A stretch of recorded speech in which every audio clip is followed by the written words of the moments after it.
IVM. Hi, I'm Utsav, a behavior researcher by training and a slow traveler by passion. Postcards from Nowhere is a travel podcast where I condense a decade of travel experiences and explore not just the where, but also the why and how to travel. My stories emerge from slow traveling the less explored parts of the world: Bosnia and Herzegovina, Armenia, Uzbekistan, and even China. At the end of each story, I give practical tips and new ideas about how to travel better. This week, we travel to Jaipur, explore bizarre streets, and understand how architecture was used as a method of statecraft, and how history is a lot more complex than simplistic us versus them narratives. घी वालों का रास्ता, हल्दियों का रास्ता, दाल की गली, टिक्की वालों का रास्ता, KGB का रास्ता. I'm not making this up. These are actual street names. Last week, I found myself in the heart of Jaipur, fascinated by the eclectic street names in the city's Johari Bazaar. If you do not understand Hindi, the streets were named after food items: ghee, turmeric, pulses, and aloo tikki.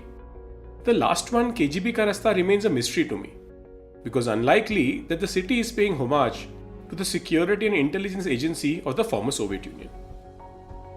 But why name the streets after food items? Actually, it's not just food items. Nearby Tripolia Bazaar has the following claim to fame: खजाने वालों का रास्ता, मनीहारों का रास्ता, तोप खाने का रास्ता, ठठेरों का रास्ता, लालजी सांड का रास्ता. Translated as streets of people who own treasures, who make bangles, those who store ammunition, those who work with brass utensils. The last one, Lalji Sand Ka Rasta, joins the elite league of KGB Ka Rasta for not having known origin stories. The story of these bizarre sounding streets goes back to the origin of Jaipur itself. The current district of Jaipur lies in eastern Rajasthan, in the Banas River basin, and forms a part of the eastern plain of Rajasthan. The region is drained by a number of seasonal rivers, of which Banganga, Dhund, and Bandi are prominent. From the 10th century onwards, the district referred to as Dhundar formed one of the four politico-cultural regions of eastern Rajasthan, in addition to Mewat, Hadoti, and Mewar. Dhundar region was roughly comprised of the current districts of Jaipur, Dausa, and Tonk. The region was held by Badgujars, Rajputs, and Meenas till the 11th century.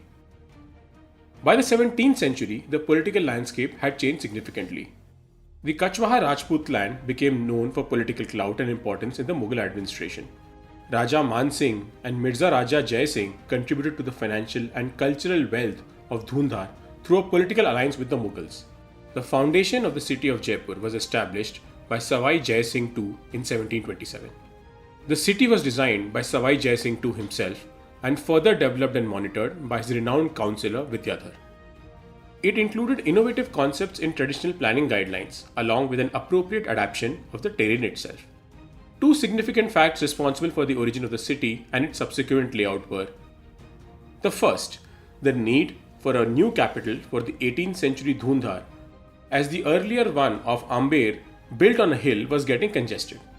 The second was that Jai Singh II had led Mughal armies for Aurangzeb and anticipated the breakdown of the Mughal Empire. He needed a new capital, signifying a new, perhaps alternate power block to the crumbling Mughal Empire. The new capital was supposed to be a strong political statement and a thriving trade and commerce hub for the region. Unlike Dausa and Amber, the two previous capital cities of the Dhundar region, established on hilltop, whose planning was guided by the topographical structure of the areas, Jaipur city was revolutionary both in terms of its gridiron pattern planning and its location at the base of the hills. There was also a significant economic shift from an agricultural base in Dausa and Amber to trading in the capital of Jaipur. And there begins the story of the bizarre names. Beyond making a political statement to the Mughals, he read the contours of world trade very well. Over 900 kilometers from Jaipur, in the present-day region of Khyber Pakhtunkhwa in Pakistan, every winter the Khyber Pass closes down, and it did so in the 18th century as well. The establishment of the city made Jaipur an important halt in the alternate summer trading route from Persia, which is now Iran, to India via Baluchistan and Sindh, both of which are now in Pakistan. The path continued to Jaisalmer, Jodhpur, and then Jaipur. the king had conducted a comprehensive survey to understand what the needs of those traveling on those routes could be. To ease the ordeal of tired travelers and traders, he created lanes where only specific kinds of merchants could set up shop. So only bangle makers could set shop in Maniharo ka Rasta, and only those who made brass utensils could set shop in Thathero ka Rasta. Thus came the specific lanes for ghee, tikki, haldi and dal. But that was not the only reason. First, it was done to keep the cost down. When there is competition happening in a single location, the costs will always be competitive. Second, when competition happens together, the quality is always high and there will always be innovation to stay ahead of the curve. The idea is not particularly unique to India, as most cities have dedicated lanes or markets for specific types of goods. But most of them were natural congregations, whereas in Jaipur, it was planned. Savai Jai Singh II wrote to wealthy traders in Delhi and Agra to offer safe, free and tax-free sites. Jain merchants were particularly solicited to ensure the development of banks and the sale of gems. In Aryan epics, the Dhundhar region, called Matsya Desh or Meenavati, was the shortest trade route between North India and the rich port cities of Gujarat and Malabar. The idea of architecture as statecraft became the hallmark of the Kachwa Rajputs and many other rulers in their region. A closer look at the Amber Fort in Amer would attest to that. Right outside the Amer Fort, opposite the Panna Meena stepwells, lies the Rameshwar temple. Even a cursory look by someone familiar with Dravidian architecture would immediately see that temple is built in that style. The Amer Fort itself, built by Hindu Rajput kings, has all the hallmarks of Islamic architecture, with the Diwan-e-Khas or the hall of private audiences, the Diwan-e-Aam, the hall of common audiences, and Zanana, a place reserved exclusively for women. While the Amer Fort architecture was certainly used by the Rajputs as a way to show their respect and have friendly relations with the Mughals, it's quite possible that the Rameshwar temple in Dravidian style was to appease the Marathas who were knocking the doors through Gujarat. And there are others, whose answers I am still looking for. On the Ghee Walo Ka Rasta, there is a Jain mandir from the mid-18th century, Shri Suparshnath Bhagwan Ka Bada Mandir. The main structure is in the 19th century style, an amalgamation of local Rajasthani architectural idioms and European influences.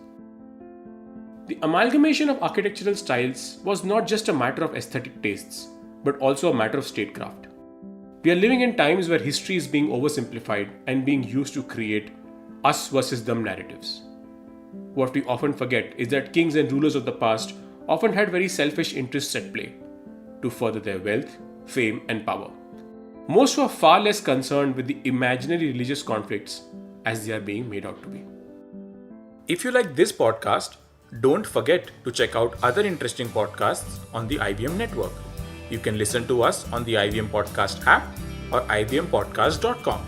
You can also follow us on our social media. We are at IVM Podcasts on Twitter and Instagram. If you want to reach out to me, I am Utsav Memory on Twitter and YVTravel42 on Instagram.